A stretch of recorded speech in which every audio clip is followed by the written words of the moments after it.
Voilà, mesdames, messieurs, bonsoir. Et merci de votre présence, malgré les giboulées de mars, au mois d'avril. Oui, je vais vous parler d'un sujet un petit peu dramatique, puisque pour moi, c'est un des drames les plus effroyables du XIXe siècle qui, malheureusement, est tombé dans les oubliettes de l'histoire. Marseille, donc, et les survivants de Cabrera, l'île maudite. Le baron Ignace Antoine d'Antoine a du mal à dissimuler son dépit en quittant son fauteuil de maire de Marseille en avril 1813. Malgré tous ses efforts, il n'avait pas réussi, durant son mandat, à se faire totalement accepter par la population marseillaise. Pour des raisons politiques, sans doute, sur lesquelles nous aurons peut-être l'occasion de revenir, mais surtout parce qu'il n'était pas né à Marseille, mais à Embrun, dans les Hautes-Alpes, et que cet enfant des montagnes n'avait jamais vraiment su s'habituer à la mentalité marseillaise, même s'il vivait dans la cité phocéenne depuis environ une vingtaine d'années. Si le baron d'Antoine est amer et triste, le comte Lynch, en revanche, est un homme heureux. Maire de Bordeaux, la grande métropole du Sud-Ouest, il jouit depuis plusieurs années de l'estime de ses administrés. Il est par ailleurs comblé de bienfaits par l'empereur Napoléon. Toutefois, Bordeaux n'avait guère de sympathie pour l'Empire, dont la politique avait ruiné son commerce des vins et ses échanges traditionnels avec l'Angleterre. Après le désastre de Leipzig, en octobre de cette même année 1813, puis l'entrée des troupes alliées en France à la fin décembre, les jours de Napoléon semblaient compter. Le 12 mars 1814, le comte Lynch, qui était resté royaliste de cœur, dénoua, sans état d'âme, son écharpe tricolore pour la remplacer par une écharpe blanche et accueillit en libérateur les soldats anglais de la division Beresford, suivi 2 heures plus tard par le duc d'Angoulême, fils du futur Charles X. Un drapeau blanc fut arboré sur la mairie et sur la préfecture, puis le rétablissement de la monarchie en France fut proclamé dans la liesse générale, ce qui allait peser considérablement sur la décision des Alliés, lesquels hésitaient encore à marcher sur Paris. Depuis son exil en Angleterre, Louis XVIII exprima aussitôt sa joie. Pourtant, rien n'était encore joué pour lui. Pendant ce temps-là, en Méditerranée, une goélette française apparut au large de Marseille. Dans sa cabine, le capitaine Sardan était assis à sa table de travail. Sur le mur, en face de lui, était accrochée une espingole et une vue naïve du port de Marseille. Il faut dire que le capitaine Sardan était un Marseillais pur jus. Il était né au Panier, rue des Quartiers, et il aimait rappeler que le nom de cette rue venait des fabricants de cartes à jouer qui étaient établis là depuis le Moyen-Âge. D'ailleurs, leur lettre patente frappait d'un droit cette industrie alors très florissante à Marseille, qui employait les mêmes méthodes que l'imprimerie des toiles d'indiennes et la gravure sur bois. Sardan était visiblement heureux de rentrer à Marseille, mais paraissait fébrile et inquiet. Sa longue plume d'oie glissait nerveusement sur le papier. Il terminait, sur son journal de bord, le récit de ce qu'il avait découvert avec son équipage lors de leur voyage, et lui qui pourtant, à 42 ans, avait bourlingué sur toutes les mers du globe et avait vu les choses les plus admirables comme les plus horribles, était encore bouleversé en écrivant. Il acheva son récit sur cette phrase. « Je n'aurais jamais cru que l'enfer ait pu exister sur cette terre. Nous y revenons. Grand don de grâce au Seigneur. » Puis il referma son journal et le glissa dans la large poche de sa redingote posée sur son lit pour être sûr de ne pas l'oublier. À ce moment-là, un marin vint lui annoncer que la plus grosse des tours du château d'If, qui jaillissait des flots en ce petit matin, à une demi-lieue au large de Marseille, apparaissait à l'horizon. Il enfila sa redingote et remonta prestement sur le pont. En 1814, Marseille, comme Bordeaux et comme Nantes, Marseille ne portait guère Napoléon dans son cœur. La cité phocéenne était en effet une ville presque ruinée. La pression fiscale, toujours plus accentuée, étouffe les commerçants, les armateurs et les industriels. Ces notables, dont les uns sont royalistes, les autres républicains, s'allient avec le peuple, s'élevant de plus en plus contre la hausse des prix. Napoléon, depuis des mois, s'efforce d'étouffer l'Angleterre par le blocus continental qui a pour effet d'asphyxier les ports français. Marseille ne peut ni exporter ni importer. En 1799, 3500 navires sont entrés dans le port. Ils ne sont plus actuellement que 2000 et les longs courriers à peine quelques dizaines. L'industrie marseillaise est incapable de vivre dans cette autarcie imposée. En 1813, la production est réduite d'un quart par rapport à celle de 1789. Le chômage ne cesse de croître. Marseille devient métropole des mendiants. Ils sont si nombreux, un quart de la population, qu'on les occupe, en 1812, à niveler le boulevard des Dames. Comme au temps des épidémies, les Marseillais quittent la ville, qui s'étiole lentement. Cette situation affligeante explique l'animosité des Marseillais pour Napoléon. Les Marseillais qui n'hésitent pas à manifester depuis plusieurs mois contre le régime impérial qui, de surcroît, favorisait à outrance notre vieille rivale, Aix-en-Provence.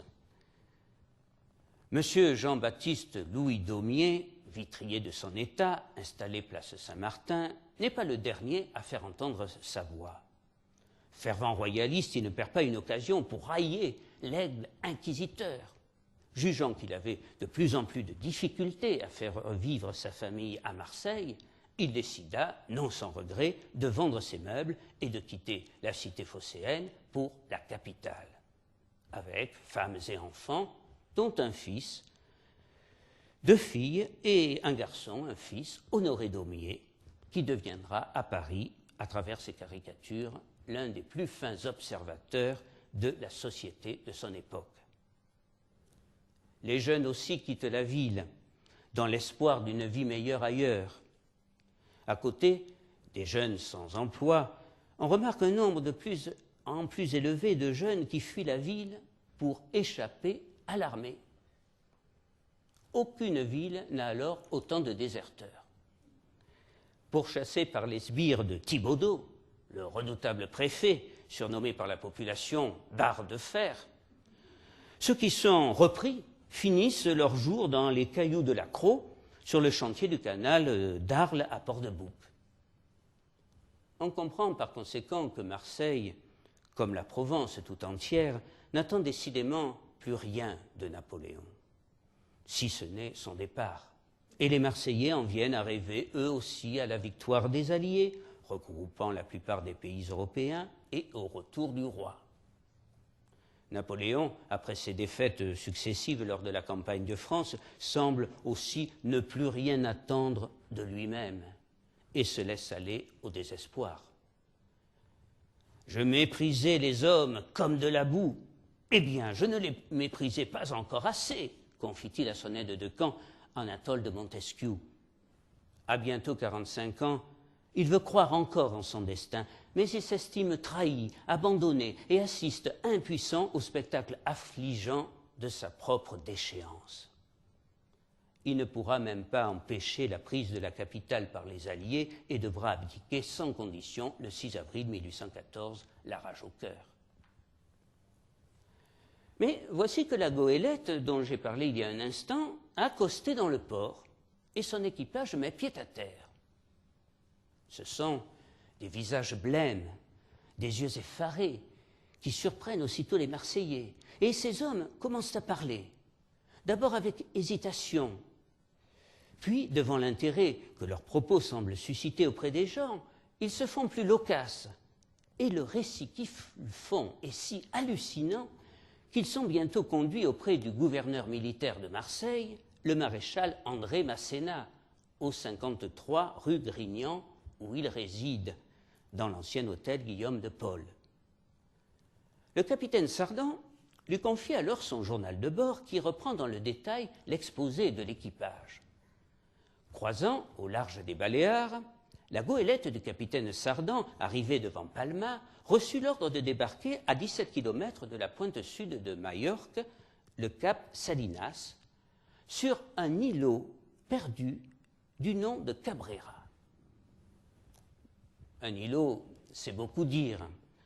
En fait, Cabrera, c'était plutôt un rocher de 7 km de longueur, avec pour seule végétation, de ci, de là, quelques buissons brûlés par le soleil. Bientôt, glacé d'effroi, l'équipage vit, essayant, comme des bêtes blessées, de se traîner jusqu'à lui, des êtres nus, squelettiques, couverts de plaies, spectres au teint livide, à la voix éteinte, qui n'avaient plus d'apparence humaine. Mais qui étaient donc ces véritables zombies? Sardan apprit avec stupeur que ces malheureux étaient des soldats de la glorieuse armée impériale, qui avaient fait trembler l'Europe entière et apporté la gloire et le prestige à la France impériale. Mais comment en était-il arrivé là?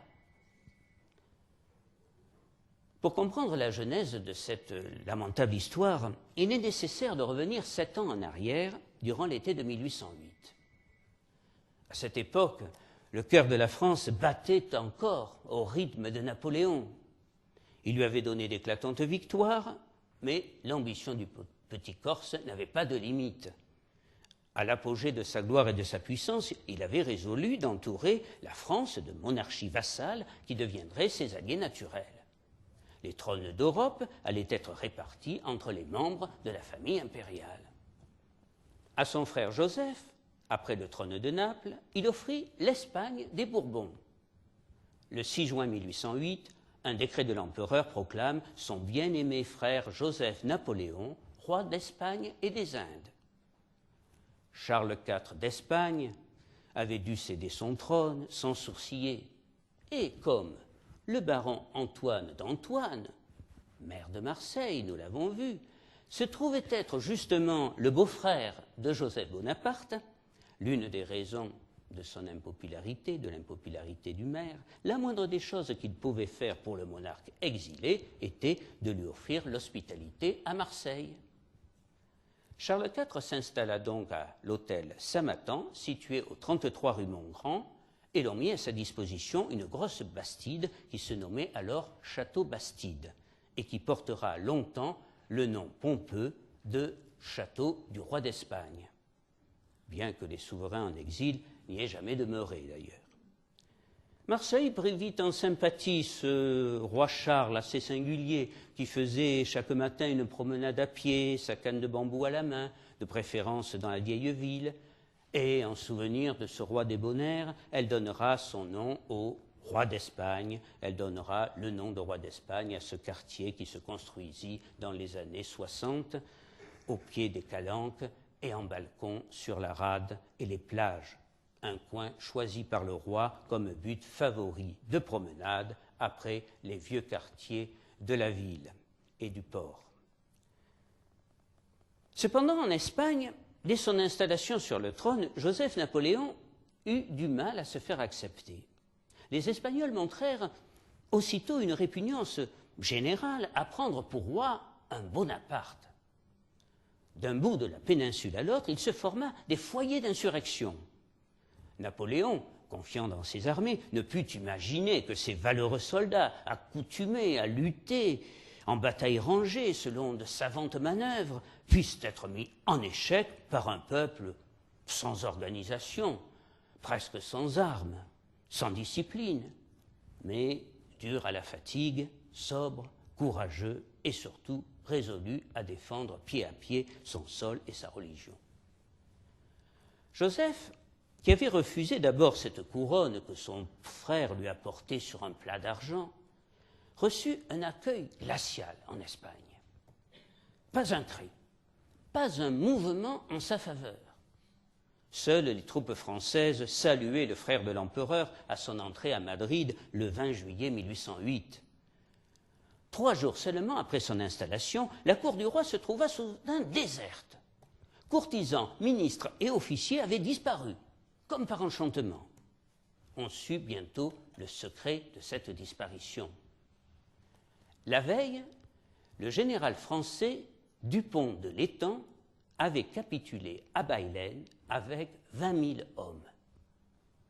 Pierre Dupont de l'Étang avait pris le commandement d'une division de l'armée d'Espagne et s'était emparé de Carpio, Monterre, Alcolea et Cordoue en juin 1808.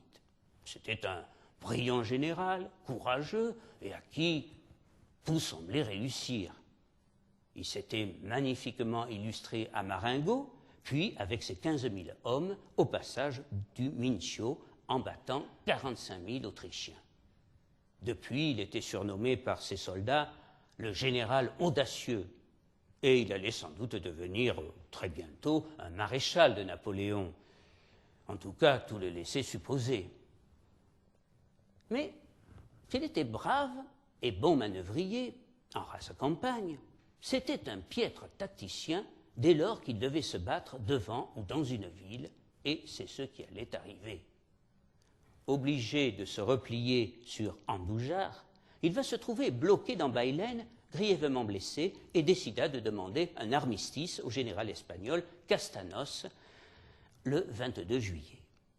Il exigea cependant que soit inclus dans l'acte de reddition la promesse que ses soldats puissent revenir en France avec armes et bagages. 17 000 Français vont donc se rendre à l'ennemi, mais ils prennent aussitôt la direction des pontons de Cadix, alors que Dupont de l'Étang est autorisé à rallier Toulon avec son état-major. L'effet de cette catastrophe fut immense en Europe comme en Espagne. L'Europe, tant de fois vaincue par le petit Corse, se reprenait d'espérer. Les soldats de Napoléon n'étaient donc pas invincibles. Napoléon, furieux et humilié, s'en prend aussitôt au général Dupont. Il fulmine. Dupont a flétri nos drapeaux. Quelle ineptie, quelle bassesse! Il a signé une capitulation où il a compromis les intérêts de son armée en la faisant pas garantir par les agents anglais qui étaient au camp de l'ennemi. Il donna immédiatement l'ordre d'arrêter le général et de l'enfermer au fort de Joux, et il le fera traduire sous l'accusation de haute trahison en février 1812 devant une commission militaire. Dupont de l'Étang sera destitué de ses grades militaires, ses décorations lui furent retirées et son nom fut rayé des cadres de la Légion d'honneur. Le port de l'habit militaire lui fut interdit, défense lui fut faite de prendre le titre de comte. Ses dotations furent remises sous séquestre et enfin il fut transféré dans la prison d'État, dans une prison d'État pour y être détenu jusqu'à nouvel ordre. Il ne sera remis en liberté qu'à la chute de l'Empire. La bataille de Bailén sera le point culminant du soulèvement de l'Andalousie contre l'envahisseur français. Ce fut incontestablement une victoire décisive des Espagnols et le premier échec important des armées napoléoniennes. Cette défaite eut des conséquences morales immenses sur les troupes espagnoles et françaises. Ce fut la première fois dans les guerres de l'Empire qu'une armée constituée capitulait en rase campagne. Le général Castanos, fou d'orgueil, fit broder des drapeaux où figuraient les inscriptions « Aux vainqueurs des vainqueurs d'Austerlitz ». Quant aux 17 000 prisonniers français, ils vont rester 6 mois devant le port de Cadix, dans le dénuement le plus complet, privés de soins, presque sans eau, sans nourriture, sans abri, exposés successivement aux rigueurs du soleil dans les longues journées d'été, comme à la froideur des nuits humides de Méditerranée. Chaque ponton, toutes les nuits, comptait ses morts, de 20 à 30. Et le premier et triste devoir des survivants, à chaque nouvelle aurore, était de donner la mer comme sépulcre à ceux qui avaient cessé de souffrir. Le 20 mars 1809, l'armée française, ne se trouvant plus qu'à 40 km de Cadix, on ordonna leur départ, d'autant plus qu'une fièvre épidémique commençait à faire de tels ravages que les Espagnols craignaient que Cadix tout entière n'en fût infectée. Un soir, ils abordèrent dans l'île de Cabrera, située au sud de Majorque, bientôt suivis d'autres prisonniers venant d'on ne sait où. Selon le général baron de Marbeau, ce sont bientôt 25 000 hommes qui vont se retrouver à Cabrera. De leur nouveau domaine, ils eurent vite fait le tour. Sur sa plus grande dimension, l'île ne dépassait pas 7 km. Plus vite encore, ils en évaluèrent les ressources. Une flore inexistante, pas ou peu d'animaux, si ce n'est quelques insectes, des tarentules et des petits sauriens. Bien évidemment, pas âme qui vive, pas un recoin qui pût servir d'abri. C'était une île maudite, à n'en pas douter. Seul vestige d'un passage humain dans cette île abandonnée, les ruines d'un château. Un château dont on ignorait l'histoire et qui, pour les plus malades, servit d'hôpital. Voici, en résumé, ce que contèrent au capitaine Sardan et à son équipage ces voix d'outre-tombe. Sur ces roches inhospitalières, rebelles à toute végétation, nous vécûmes 5 années de misère et de souffrance. Nous nous efforçâmes de nous organiser néanmoins, d'organiser avec le peu que nous possédions un semblant de vie. Les plus vigoureux d'entre nous construisirent de vagues huttes avec les branches des buissons. La pêche était notre seule ressource, mais étant donné le manque d'embarcations, les poissons pris sur le rivage ne pouvaient suffire à assurer la nourriture de tous. Alors, Sardan et ses camarades crurent défaillir en entendant la suite de cette histoire. Certains de ces hommes, si fiers et glorieux, ces soldats prestigieux, arrivés à bout de ressources et au bord de la démence, se livrèrent à de véritables scènes d'anthropophagie pour manger. On égorgea les plus faibles, et les crânes à peine desséchés servirent de récipients pour aller chercher de l'eau. On atteignit le paroxysme de l'horreur. À l'île de Cabrera, c'était bien une île maudite, l'île du diable.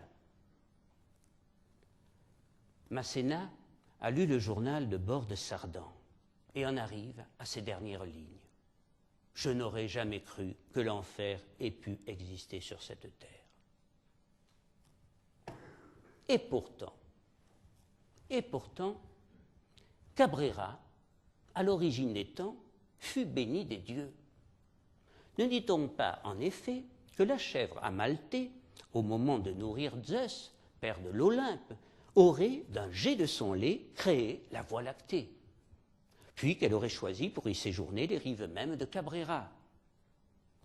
Dans des temps moins fabuleux, l'île, au dire de Pline, aurait vu aborder une Carthaginoise de haute lignée qui, brusquement prise des douleurs de l'enfantement, mit au monde le futur Hannibal. Au XIVe siècle, Cabrera revint à l'actualité. Les Espagnols adoptèrent d'un château fort pour assurer sa défense contre les attaques redoutables des pirates barbaresques qui croisaient dans ces parages en quête d'un abri sûr. Par la suite, les 10 pirates s'en emparèrent, car la possession de Cabrera était pour eux d'une importance primordiale. En effet, elle facilitait aux corsaires de fréquentes excursions à Majorque, toutes proches, et leur permettait de mettre leur butin en sécurité. L'ère des écumeurs de mer révolue, Cabrera retrouva une vie paisible et sans histoire, jusqu'au jour où son rivage vit le déclin de l'épopée napoléonienne. En la frappant d'un destin tragique, la honte des uns et le supplice des autres lui conférèrent à jamais le nom d'île maudite. Mais reprenons le récit de cette histoire assez horrible, j'en conviens. Pour essayer de tromper leur dramatique solitude, certains des captifs de Cabrera, avec du bois de Sabine, une sorte de génévrier, récolté sur place, sculptèrent des bâtons, des tabatières, des jeux d'échecs, des madones. Puis, comme le bois manquait, ils utilisèrent des ossements humains épars dans tous les coins de l'île. Pour nous permettre d'imaginer un tantinet la vie épouvantable de ces malheureux, voici quelques témoignages forts des prisonniers de Cabrera. Marché noir. Pour améliorer l'ordinaire, on chassait souris et rats qui étaient vendus au marché noir, une souris valant 6 à 8 fèves et un rat, festin royal, 25 à 30 fèves. Le caporal de La Fontaine. Le manque d'eau se fit durement sentir. Une seule fontaine approvisionnait toute l'île. Elle fut assiégée. Les officiers décidèrent de la fermer et d'en confier la garde à un prisonnier, le caporal de La Fontaine, chargé de l'ouvrir à heure fixe. Monsieur de Montsac et l'île aux lapins. En 1813, on nous donna pour gouverner un officier français, monsieur de Montsac, prisonnier lui-même, qui s'efforça aussitôt d'améliorer notre quotidien. Sous son impulsion, on prospecta dans les environs et l'on découvrit une petite île située à une demi-lieue de Cabrera et où se trouvaient à profusion mouettes et lapins.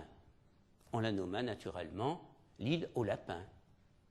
Les tableaux de chasse étaient ramenés sur des radeaux de roseaux que les plus forts d'entre nous poussaient en nageant. Un jour de bûcher. Longtemps, nous ne sûmes que faire de nos morts. Nous manquions d'outils pour les enterrer. Nous prîmes le parti de les brûler chaque semaine. Sur un bûcher d'herbes sèches, les cadavres étaient entassés, mais le feu prenait mal et ne consumait les corps qu'incomplètement. Ce qui restait était affreux à voir, tombait en putréfaction rapidement et dégageait une odeur épouvantable. Un jour de bûcher, un bâtiment anglais relâchant à Cabrera vit l'horrible spectacle. Son commandant, ému, ordonna aussitôt de nous distribuer pelles, pioches et haches.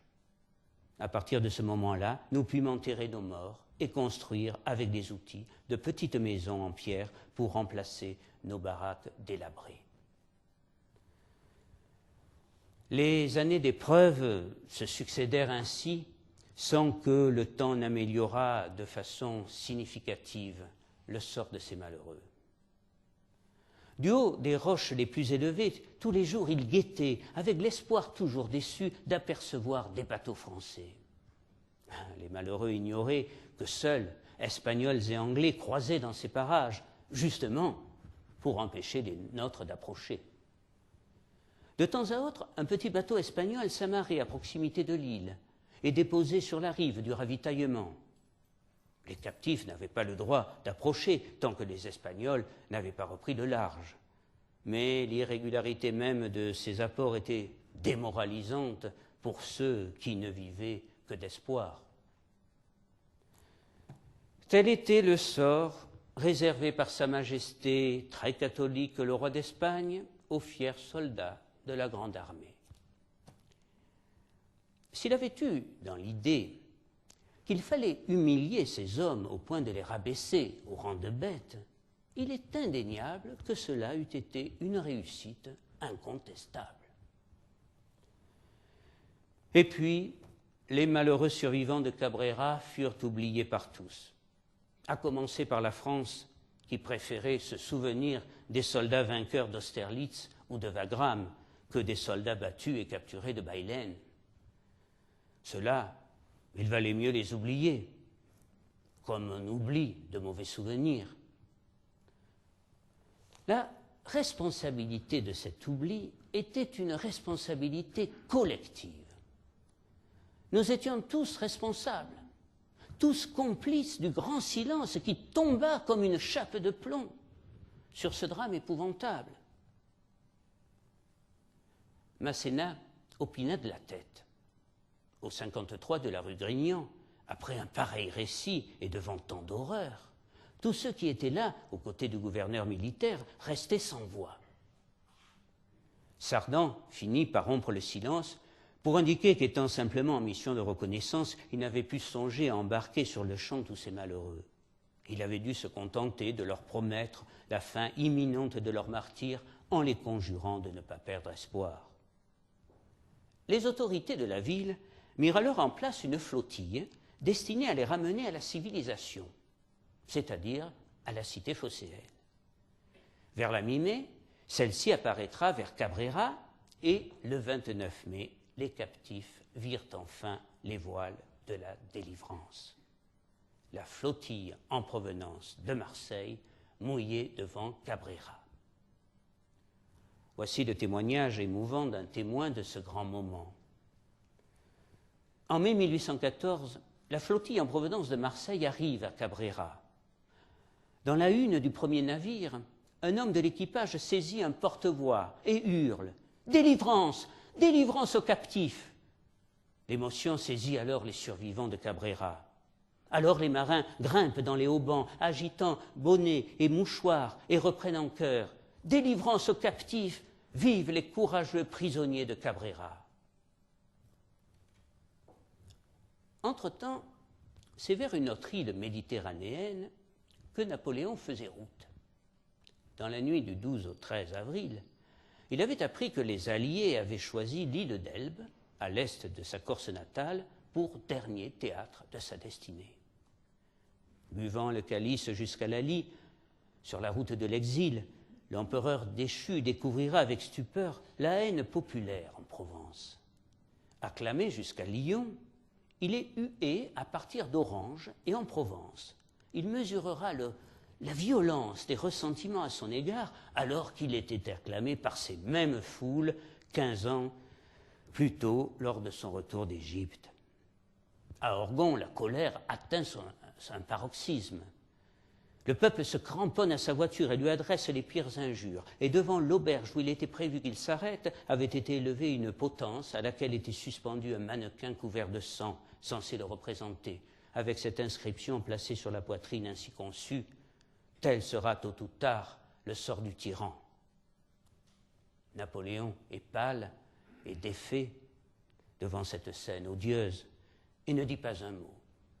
L'épreuve est terrible pour lui, bien pire que la mort. Tandis que l'ex-empereur, dépité, s'embarquait à Hyères, sous une pluie battante, vers l'île d'Elbe, à Paris, un soleil magnifique éclatait sur une foule dense où foisonnaient des cocardes blanches.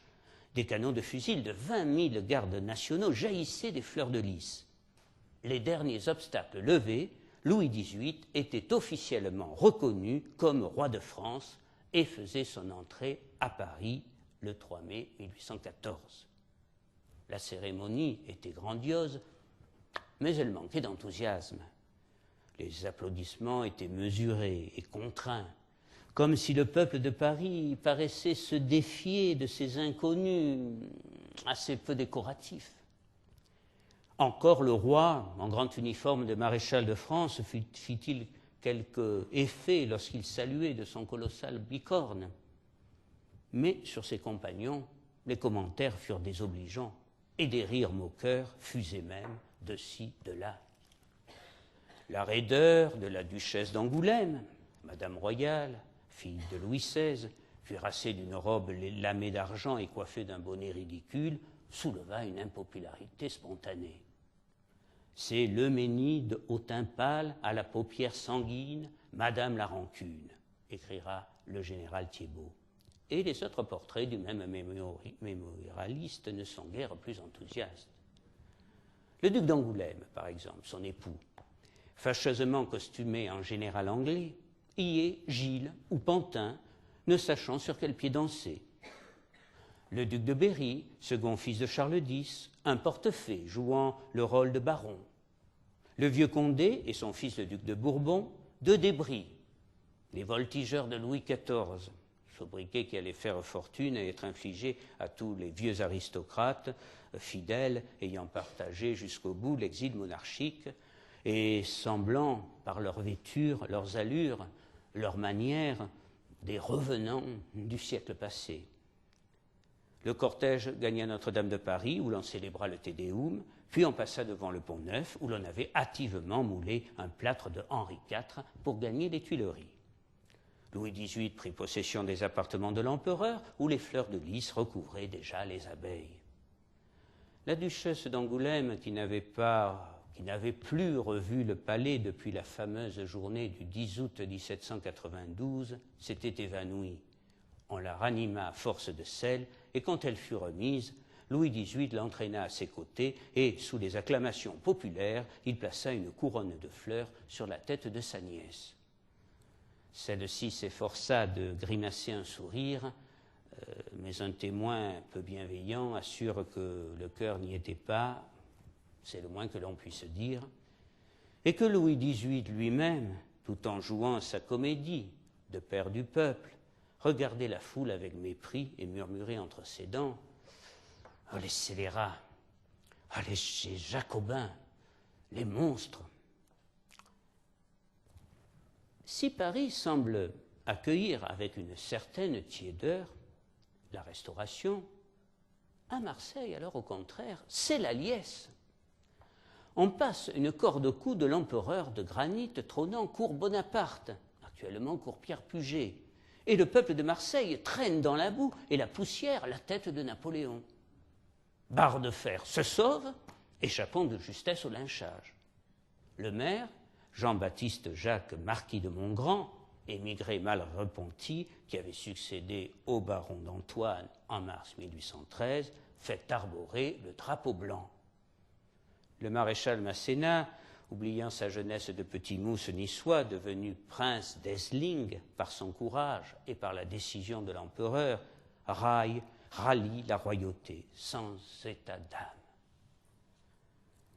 Si les bourgeois et les aristocrates retrouvent aussitôt la joie des bals, à la manière de l'Ancien Régime, le peuple, lui, fait la fête, chante et danse dans les ruelles du Vieux-Port. Dans l'ensemble, il faut bien dire que les Marseillais célèbrent plus la chute de l'Empire que le retour de la monarchie. Cependant, Louis XVIII, qui fut, faut-il le rappeler, comte de Provence, n'est pas un inconnu pour eux. C'est de façon triomphale et avec une joie indescriptible qu'il l'avait accueilli le 1er juillet 1777 dans notre cité. Sa juvénile apparence ne permettait pas alors d'imaginer la silhouette pachydermique du futur roi. Pour le recevoir dignement, Marseille lui avait organisé une fête nautique dans laquelle il était le principal acteur. Dans une felouque parée de damas, le gracieux prince, muni d'un trident doré et vêtu d'un costume d'argent fort saillant, embrochait avec dextérité un poisson qu'un pêcheur lui tendait après l'avoir saisi dans un filet circulaire maintenu par des barques judicieusement disposées. La scène se déroulait au beau milieu du Vieux-Port. De nombreuses barques de tout tonnage entouraient ce pêcheur d'opérette et le prince royal s'était amusé comme un enfant sous les yeux du bon peuple ému et enthousiaste qui, durant tout son séjour, cria son amour. Comme il raffolait de coquillages, il ne se priva pas d'en manger une telle quantité que l'on avait failli par craindre qu'il ne se rende malade. Mais il avait rassuré aussitôt ceux qui s'inquiétaient pour lui en affirmant, en riant, qu'il n'y avait rien de mauvais en Provence. Et puis, notre évêque, Monseigneur de Bellois, assistant à ces festins de fruits de mer, le ciel ne pouvait que le protéger. Après 3 journées inoubliables, monsieur quitta la ville avec regret, en assurant qu'il reviendrait, et en criant lui-même, la voix étranglée par des sanglots, « Vive Marseille et les Marseillais !» Oui, comme on le voit, les Marseillais connaissaient bien le nouveau roi et éprouvaient même pour lui une certaine affection, disons. Un des premiers gestes politiques de Louis XVIII fut d'octroyer une charte aux Français. Charte qui définissait une monarchie forte, mais aussi libérale. Le gros Louis, comme certains commençaient à l'appeler, était pragmatique et réaliste. et savait que seule une monarchie constitutionnelle avait des chances de marcher alors en France. Mais dans son entourage, beaucoup rêvaient à un retour à la monarchie absolue. Au début du mois de juin, une rumeur persistante à Marseille fait enfler le spectre d'un retour de l'Ancien Régime, conforté par les propos explosifs du comte de Montlosier, qui attaque sans retenue, dans un ouvrage intitulé « De la monarchie française », les classes moyennes, vainqueurs autoproclamés de cette révolution qu'il abomine. Par ailleurs, les premières mesures prises par le gouvernement de la Restauration sont loin de faire l'unanimité, et l'augmentation annoncée des impôts désespère les plus modestes. Enfin, la présence dans la ville d'une garnison anglaise commandée par Hudson Lowe, le futur geôlier de Napoléon à Sainte-Hélène, exaspère les Marseillais. C'est pour eux le début des désillusions. Mais voici que l'on annonce en rade de Marseille la flottille en provenance de Cabrera, ramenant dans la cité phocéenne quelques-uns des survivants de l'île maudite. Pourtant, une dernière épreuve les attendait. Le gouvernement de la Restauration refusa aux derniers survivants l'entrée de la ville en prétextant la nécessité d'une quarantaine en Corse. En réalité, il faut chercher la vraie raison ailleurs. Et pour cela, examiner de plus près le gouvernement mis en place par Louis XVIII quelques jours après sa reconnaissance comme roi de France. Il n'avait pas choisi de président du Conseil, peut-être pour affirmer son autorité. Talleyrand, qui jouait depuis quelques mois le rôle de ministre des Affaires étrangères, conserva officiellement ce portefeuille. Mais, et c'est là que ça commence à devenir intéressant, le ministère de la guerre fut confié au général Dupont, parfaitement, le général Dupont, vous vous en souvenez, le général Dupont de l'Étang, le général vaincu de Baylen, qui avait attiré sur lui les foudres de l'empereur, fut destitué de tous ses grades et même mis aux arrêts. Comme on peut s'en douter, la nomination du général Dupont à la guerre fut reçue par les grognards comme un camouflet. Désigné à ce poste un traître, le considéré comme un traître et un lâche, le premier général de l'Empire à avoir capitulé devant les troupes du général espagnol Castanos à Baylen, ne pouvait tenir que de la provocation. Un immense grondement s'était élevé des rangs de l'armée à l'annonce de cette nouvelle. Le ministre aggrava d'ailleurs son cas en cédant au moindre caprice du comte d'Artois, truffant le haut commandement d'anciens émigrés et de Suisses, ce qui prouve le peu de confiance du régime en la défunte Grande Armée. Pour couronner le tout, Dupont brada honteusement la Légion d'honneur qui n'était conférée par l'empereur qu'avec parcimonie. On comprend dès lors plus aisément qu'ayant appris le retour des survivants de Cabrera, Dupont fit tout ce qui était en son pouvoir pour empêcher ces témoins du désastre de Baylen de revenir en France et de ressusciter une vieille histoire peu glorieuse pour lui et qu'il avait tout fait pour faire oublier.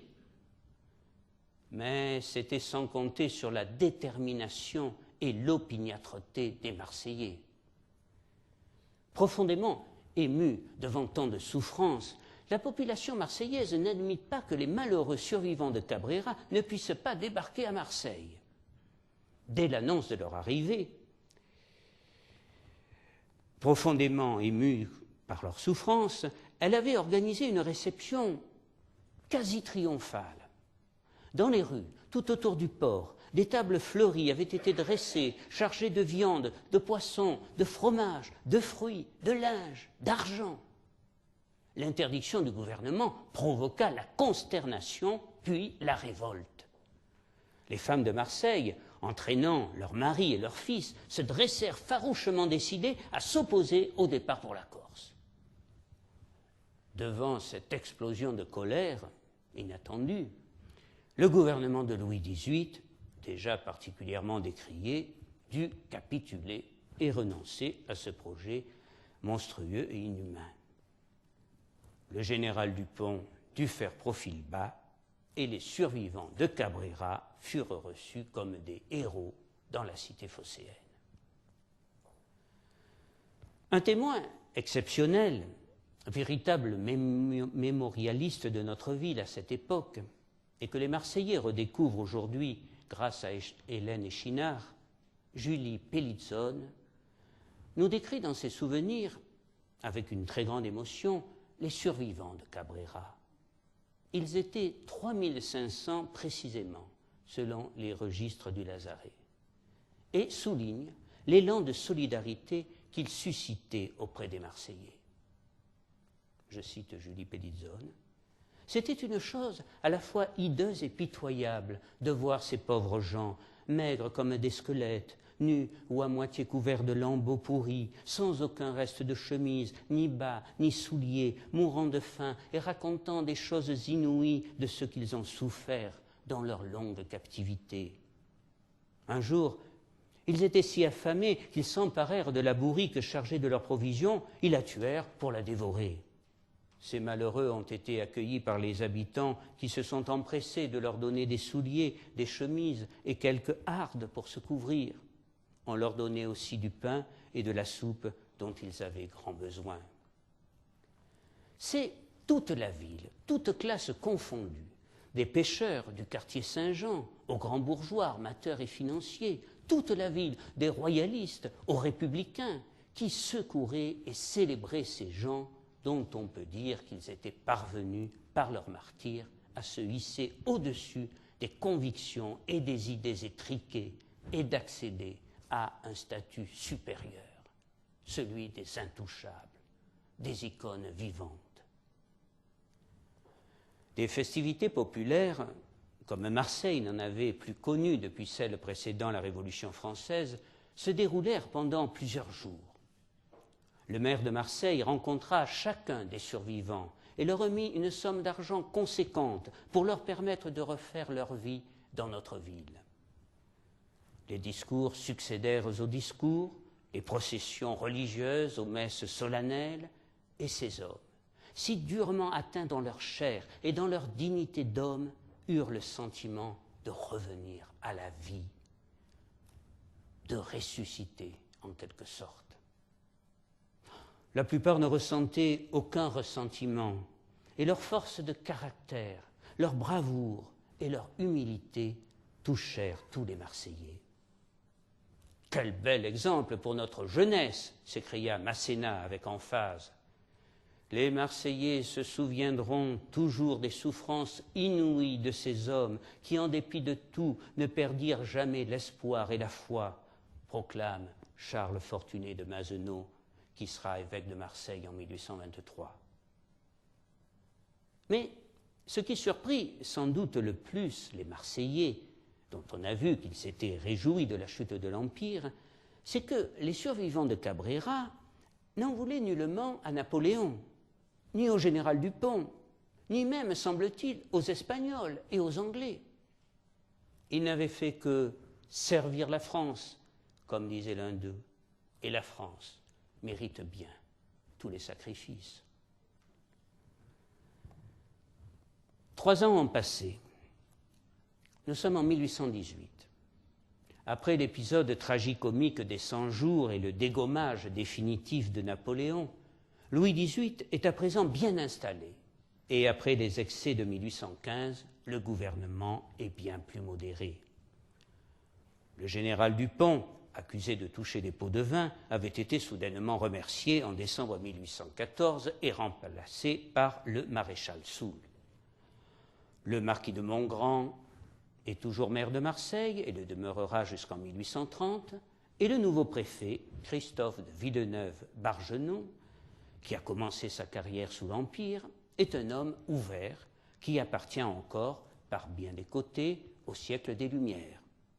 Soucieux des progrès, et notamment du développement scientifique dans notre ville, il vient de mettre en place une école de médecine, promise un bel avenir, et autorise la création d'un muséum d'histoire naturelle. Son nom restera surtout attaché à la grande enquête qu'il ordonna sur l'ensemble du département des Bouches-du-Rhône et qui donnera lieu à la publication des 4 volumes de la statistique départementale, source inépuisable de renseignements sur la région.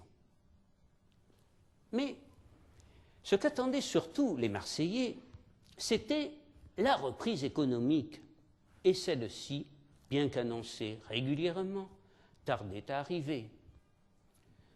L'opposition commença alors à reprendre du poil de la bête. L'opposition bonapartiste et l'opposition républicaine. Les survivants de Cabrera, reconnaissant à Marseille pour son accueil et son aide, s'étaient pour la plupart installés dans la ville, où ils furent parfaitement intégrés et ils travaillaient comme commerçants, artisans, ouvriers, employés ou marins.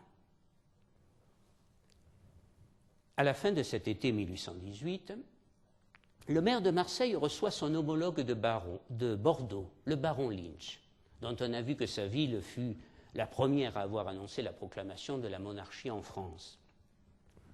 Le baron Lynch se trouvait bien à Marseille et il y resta 2 semaines entières au lieu des 4 jours prévus initialement. Ce jour-là, le marquis de Montgrand lui raconta le drame de Cabrera et il tint à lui présenter l'un de ses survivants qui s'était si bien assimilé dans la société marseillaise. Il s'appelait Verteuil. Jérôme Verteuil avait été sous-officier à Bailène et il était né non loin de Bordeaux. Engagé à la mairie, il travaillait comme secrétaire au cabinet du premier adjoint. L'entrevue fut cordiale et émouvante. Verteuil raconta au maire de Bordeaux son long calvaire à Cabrera et lui offrit même une petite statuette en bois représentant la Sainte Vierge qu'il avait fabriquée là-bas. La Sainte Vierge, à qui il avait demandé si souvent sa délivrance. Le baron Lynch, de conviction fort catholique, avait été ému aux larmes par ce présent.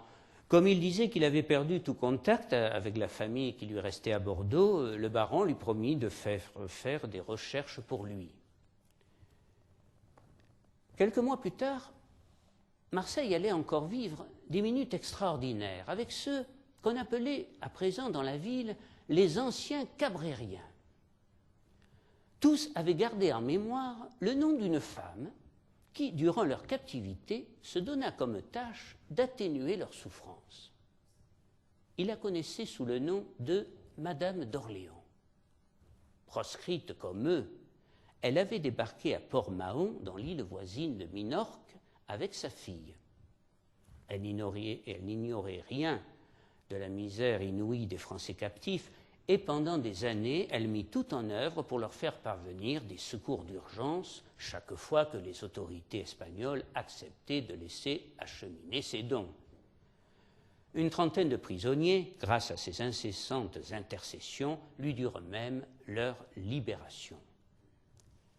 Madame Louise Adélaïde d'Orléans, puisque c'est d'elle qu'il s'agit, n'était pas très aimée, c'est le moins qu'on puisse dire, à travers l'Europe, tout au moins par les cours et la noblesse européenne. Elle était même franchement détestée, car elle était l'épouse du fameux Philippe Égalité, cousin du roi Louis XVI et qui vota sa mort.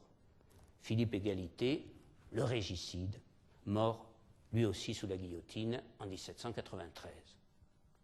Leur fils, Louis-Philippe, futur roi des Français après la Révolution de 1830, lavera cette marque infamante pour lui en épousant Marie-Amélie, la nièce de Marie-Antoinette. Et les Orléans feront leur retour à Paris en 1816. Lorsque les cabrériens apprirent le retour d'exil de Louise Adélaïde d'Orléans et de surcroît son arrivée à Marseille via la capitale, ils décidèrent de la recevoir avec tous les honneurs. Et c'est toute la ville qui se mobilisa pour la recevoir avec faste, tout en lui montrant sa reconnaissance pour sa grande générosité et son grand cœur. Toute la population du Vieux-Port put assister à un spectacle grandiose. 29 marins en uniforme, tous anciens cabrériens, étaient là pour l'accueillir. La vieille dame, un peu boulotte, portant dans ses bras un carlin baveux, fut très surpris de cette réception. Et lorsqu'elle prit place dans la calèche, les cabrériens en détachèrent les chevaux et, s'attelant à leur place, ils la conduisirent du Lazaret à l'église Saint-Martin. Ce fut un spectacle, dit-on, fantastique, comme l'on en verrait plus certainement à Marseille. Et des larmes, des torrents de larmes coulèrent de part et d'autre, car ce n'étaient plus des larmes de souffrance, mais des larmes de joie. Le lendemain, la vieille dame put visiter la ville sous la conduite du marquis de Montgrand. On imagine son émotion lorsqu'à sa demande, elle entra à l'intérieur du fort Saint-Jean et qu'elle vit le cachot où son mari, Philippe Égalité, fut enfermé en mai 1793. L'ex-roi de la mode avait vécu presque 5 mois dans cette prison, vêtu d'une redingote râpée, coiffé d'un chapeau crasseux et chaussé de vieilles bottes à revers qui prenaient l'eau de toutes parts, avant d'être écroué à la conciergerie à Paris et jugé par le tribunal révolutionnaire, lequel l'envoya aussitôt à l'échafaud. Mais le temps n'était plus à la nostalgie. On oubliait le douloureux passé et on buvait à l'avenir, celui de Marseille, de la France et bien évidemment de la famille d'Orléans. 2 jours plus tard, toujours escortée par les cabrériens, la duchesse d'Orléans quitta tous ses nouveaux amis sous les acclamations de la foule et sous une pluie de fleurs multicolores. Comme on peut l'imaginer, Louis XVIII fut sans doute ulcéré en apprenant ces festivités qui, d'une part, rappelaient à nouveau le drame de Cabrera, mais surtout accompagnaient l'arrivée de l'épouse de celui qui avait voté la mort de son frère. Mais celle-ci n'était-elle pas attendue à Paris? Et puis ce serait bientôt le temps de la réconciliation entre les cousins ennemis, les Bourbons et les Orléans. Les années passèrent à nouveau. Et bientôt, on commença à moins parler à Marseille. Et puis à ne plus parler du tout du drame de Cabrera. Et les survivants furent de moins en moins nombreux. Toutefois, un grand nombre d'entre eux s'étaient mariés dans la cité phocéenne, et leurs enfants, puis leurs petits-enfants, devinrent des Marseillais à part entière. 20 ans, 30 ans, 40 ans s'écoulèrent. Nous étions alors en pleine monarchie populaire, sous le règne de Louis-Philippe Ier, roi des Français, qui était monté sur le trône à l'issue de la Révolution de 1830 avec la bénédiction des Républicains. On se souvient de la fameuse exhortation de Lafayette le 31 juillet 1830 à l'Hôtel de Ville de Paris en présentant à la foule Louis-Philippe drapé dans le drapeau tricolore. Voilà la meilleure des républiques. Ce jour-là, une escadre croisa en Méditerranée vers les abords de Cabrera. Un jeune prince de la Maison de France, François d'Orléans, prince de Joinville, 3e fils de Louis-Philippe, l'a commandé. Plusieurs membres de l'équipage vinrent l'interroger sur cette île mystérieuse que l'on disait maudite pour d'obscures raisons. Alors, le prince leur révéla l'affreuse aventure des prisonniers de Cabrera. Nombreux furent ceux qui, très émus par ce récit, se portèrent spontanément volontaires pour aller dans l'île maudite, donner une sépulture et rendre un dernier hommage à ces hommes que le sort avait si cruellement frappés. La goélette Python, sous les ordres du commandant Kerouartz, aborda donc à Cabrera. Un service funèbre fut célébré par l'abbé Coquereau. Tous y assistèrent à genoux. Une fosse fut creusée tandis qu'une équipe de matelots partait dans l'île à la recherche de tous les ossements qui gisaient sur le sol et qui furent bénis par le prêtre avant d'être ensevelis. Enfin, dans l'après-midi, leur pieuse mission accomplie, tous embarquèrent dans un silence poignant. Les vivants, confiés aux ombres du passé, la garde de ce rocher sinistre. Je voudrais à présent vous lire, si vous le voulez bien, un petit extrait d'un poème écrit à cette époque, mais dont j'ignore l'auteur, et qui évoque les prisonniers de Cabrera et leurs terribles souffrances. Que faudra-t-il de vous raconter à la France qu'on vous a immolé à son ressentiment? Longtemps accoutumé au char de la victoire, s'il vous abandonna, ce ne fut pas sans gloire. Rome, dans sa grandeur, élevait des autels et proclamait demi-dieux de semblables mortels.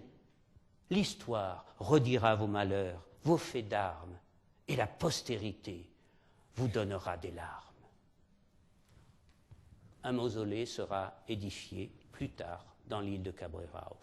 Une simple pyramide de 12 mètres de hauteur, avec à son sommet une croix de fer de 2 mètres et cette épitaphe gravée à la mémoire des Français morts à Cabrera, l'escadre d'évolution de 1847, commandée par Son Altesse le Prince de Joinville. De nos jours, dans les manuels d'histoire et même dans la mémoire collective des Marseillais, il ne reste plus rien, absolument plus rien, de cette effroyable tragédie dont les rescapés purent dire que l'on revient de l'autre monde quand on revient de Cabrera. Je vous remercie.